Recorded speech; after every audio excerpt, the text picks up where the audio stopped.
What do you want everyone to know? Because this, a lot of people have eyes on this investigation, and they're kind of curious why you didn't speak at trial. So what do you want people to know now? I'm not a monster. I'm really not. I'm a human. I'm a father. I love my kids.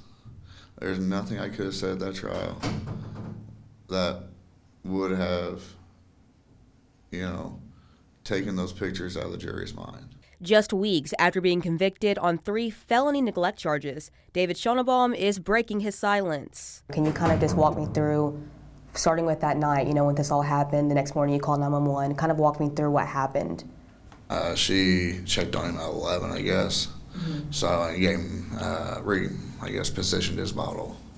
So I gave it to him. So do you guys usually not sleep in the room with him at nighttime? I usually do. Okay. So, but from working all day and pure exhaustion, I sat down in the recliner and that was it. I woke up at it was probably about 6:30 or so when I woke up. Got the kids ready, the older kids ready for school, like I usually did. I stopped in and went into his room and I seen blood everywhere, and so we took him in there, cleaned him up a little bit, and that's when we snapped his fingers, and I called 911. 6-month-old Timmy was found covered in blood inside his bassinet September 13th, 2023, just hours before a DCS visit. So talk to me about the rat problem. We did not have any issues. I've been there for 5 years, never had any issues with a rat problem until the city started doing sewer work on our street. When they're working on these sewers that are, 100-year-old sewers down the area, these rats and the rodents got to go somewhere. Do you think that because of the way the condition the house was, that contributed to more rats coming to your house than other people? I would say it probably did not help. So you never really thought that the rats being in the bedroom where Timmy slept was ever going to be an issue?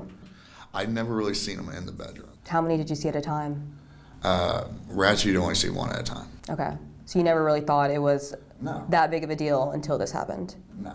But not the screaming, you know what I mean? I think a baby being bitten like that severely, it was near-death experience. Yeah. Him screaming, it's hard to, I think it's hard for everyone else to understand how, I know you said you're exhausted, you're working, but not to hear those screams, I think that's just kind of hard for a lot of people to wrap their brains around. And I also have, sleep conditions. I've got sleep apnea, and, anybody that's been around me while I sleep will tell you, I can fall asleep, I won't hear nothing.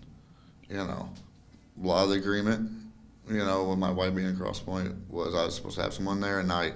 That's the whole reason, we had people there, was to be able to hear him. Schonnebaum says during this time, his wife Angel was in rehab, his sister was unemployed, so he was financially supporting 2 families while also dealing with an ongoing rodent and pest problem. Going back to how many rat bites Timmy had on him, it said over 50. He'll be permanently disfigured. How do you think that when he's growing up and asking questions, how are you going to explain that? How do you explain that to someone? The best thing I'd ever be able to explain to him, is that,